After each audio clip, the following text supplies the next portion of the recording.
हमारे साथ अभी आदर्श नगर पालिका परिषद बलरामपुर के अध्यक्ष प्रतिनिधि जी साबान अली जी मौजूद हैं। इनसे हम जानेंगे कि पहली बार था जब ये अध्यक्ष पद पर चुनकर आए, प्रतिनिधि बने और 5 साल तक बलरामपुर के आदर्श नगर पालिका परिषद का इन्होंने देख रेख किया। तो आप ये बताएं हमसे कि आपका अनुभव कैसे रहा इस 5 साल का। बहुत बहुत धन्यवाद आपका।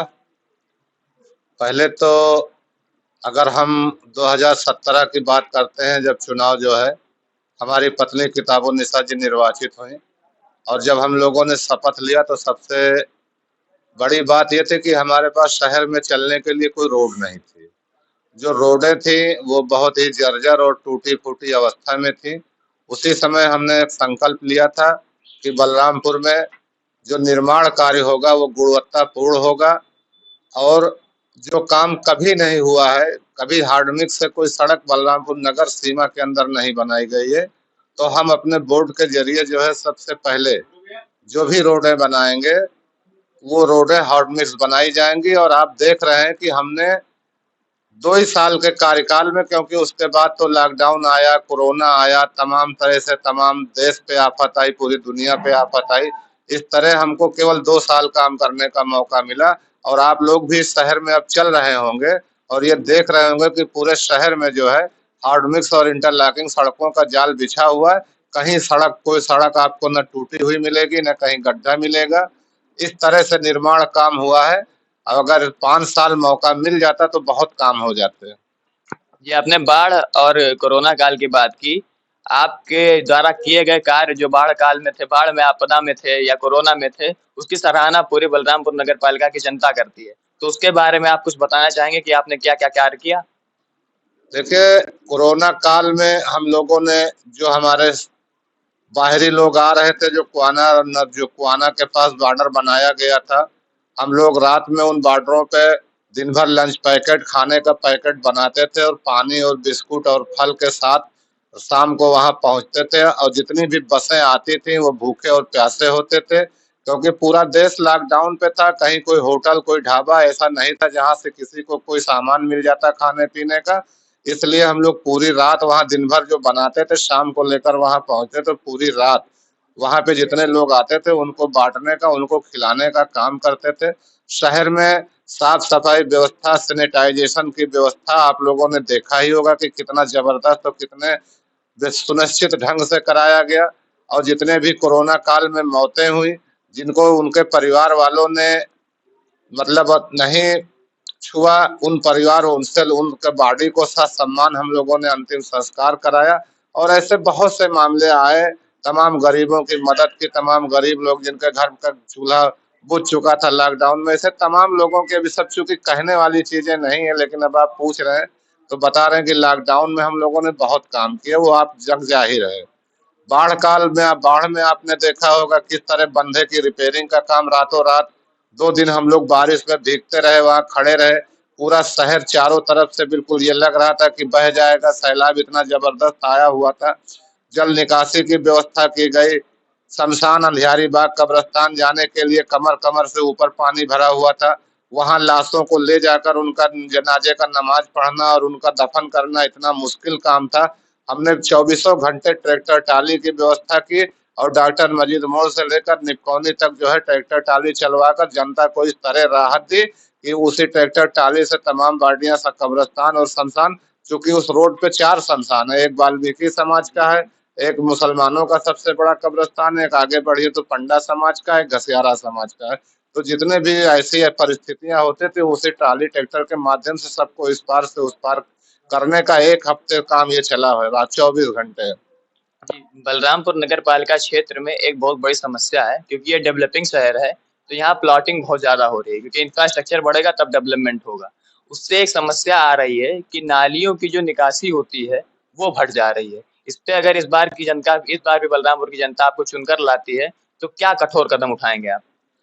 नहीं, देखिए, तो जैसे भी जितने गाटा संख्या है जहां से पानी बह रहा है, तो अनवरत पानी के बहाव को कोई रोक नहीं सकता है। वहां से वो पानी बहना चाहिए, भले ही उसके मालिक या उसके कब्जेदार कोई और हो। जब वो समय आए अपना खेती कर ले, लेकिन पानी के बहाव को रोका नहीं जाता। इसके समय में प्रशासन को भी सतर्क होना पड़ेगा, प्रशासन को भी सचेत होना पड़ेगा और मिलकर नगर पालिका को इस पे काम करना पड़ेगा। जी, ये मेन समस्या जो है सीवर लाइन की बताई जाती है कि यहाँ सीवर लाइन की बहुत समस्या है। तो इस पे आपने क्या सोचा है कि अगर इस बार भी जनता आपको चुनकर लाती है तो इस पे आप क्या कदम उठाएंगे? देखिए, सीवर लाइन का फर्स्ट फेज का काम तो इनका जो शुरू हुआ था वो खत्म हो गया है। अब शायद सूचना ये मिल रही है कि शायद अभी इनको दूसरी किस्त उपलब्ध नहीं हो पाई, इसलिए सीवर का काम रुका हुआ है। और जिस दिन सीवर, ये सब बलरामपुर नगर के लिए सबसे बड़ी सौगात है। ये 225 करोड़ रुपए की योजना है। जिस दिन ये कार्य मुसीबत सीवर का कार्य मुकम्मल हो जाएगा, उस दिन पूरी जनता को इस गंदगी से, नाली नालों से और इस बाढ़ के पानी से भी राहत हो जाएगी, क्योंकि शहर में जैसे पानी घुसेगा, सीवर का ढक्कन हटेगा, पानी सब सीवर में चला जाएगा, शहर बिल्कुल सेफ हो जाएगा। अच्छा, बलरामपुर में जितने भी शासन प्रशासन या सामाजिक कार्यक्रम होते हैं उसमें आपकी उपस्थिति हमेशा रहती है। बलरामपुर की जनता ने ये देखा है कि कहीं भी आपको बुलाया गया हो आप जरूर पहुंचते हैं।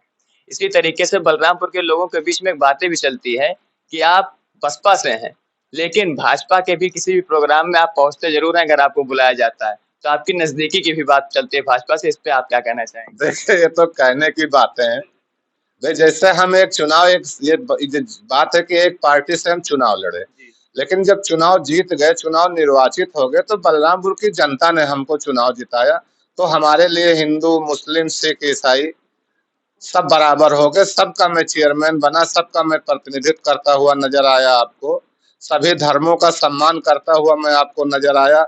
जहां हमने कब्रिस्तानों का काम किया, वहीं हमने मंदिरों का भी काम किया है। चाहे वो हनुमान मंदिर चौराहे वाला ले लीजिए, चाहे रानी तालाब का हनुमान मंदिर ले लीजिए, और भी ऐसे तमाम जगह हमने काम किए हैं। तो जब हम एक पद पे बैठ गए, तो अब हम किसी एक व्यक्ति विशेष या किसी एक समाज के नहीं रह गए। ये मेरी अपनी सोच है। इसी तरह जब एक पार्टी से मैं चुना गया, तो वो चाहे बीजेपी का कार्यक्रम हो, चाहे समाजवादी का कार्यक्रम हो, अगर वो सम्मान मुझे आमंत्रित करते हैं, अगर मेरी जरूरत वो महसूस करते हैं और वो मुझे बुलाते हैं, तो मैं निसंकोच वहां जाता हूँ। इसमें कोई भेदभाव मैं नहीं रखता हूँ। चाहे वो बीजेपी का कार्यक्रम हो, चाहे समाजवादी का कार्यक्रम हो, चाहे जिस पार्टी का भी कार्यक्रम हो, अगर उन्होंने मुझे आमंत्रित किया तो मैं वहां पहुंचता जरूर हूँ। हमारे सद्भावना आवाज की एक मुहिम भी है इस बार कि हम अवधि में एक स्लोगन निकाले हम लोग कि होई हल्ला गली मोहल्ला और डारे वोट ना टहरे वहल्ला। तो आप भी आदर्श नगर पालिका परिषद बलरामपुर की जनता से एक बार अपील कर दीजिए कि अपने मत का प्रयोग जरूर से करें।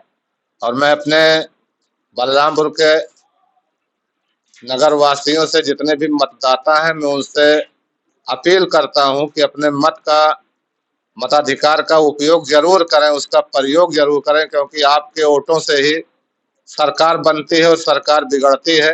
तो आपका एक वोट इतना महत्वपूर्ण है, इतना कीमती है कि किसी को नेता बना सकता है और किसी को चुनाव हरा सकता है। तो अपने वोट के अधिकार को आप समझिए और आप सारा काम छोड़ के सबसे पहले मतदान करिए, उसके बाद कोई दूसरा काम करिए। ये मेरी जनता से अपील है। मेरा एक आखिरी सवाल आपसे ये रहेगा कि आपको क्या लगता है विपक्षी पार्टियों में से सबसे गद्दावर दावेदार आपके हिसाब से कौन रहने वाला है? भैया, ये तो रण क्षेत्र का मैदान है। सभी अपने अपने कद के हिसाब से चुनाव लड़ रहे हैं, लेकिन जिस तरह मैं जनता का प्यार देख रहा हूँ, जो जनता का मैं दुलार देख रहा हूँ, मुझे पूर्ण विश्वास है, पूर्ण भरोसा है कि जितने मतों से जिताया था, उससे दोगुना भारी मतों से जनता इस बार मुझे जिताने का कार्य करने जा रही है। तो हमारे इस प्रोग्राम का नाम है निकरी निकाय। तो वहां पर पूछे बगबाजी कि क्या अच्छा लागत है आपकी निकरी निकाय? हाँ भैया, तो हम बताए कि सब ठीक है।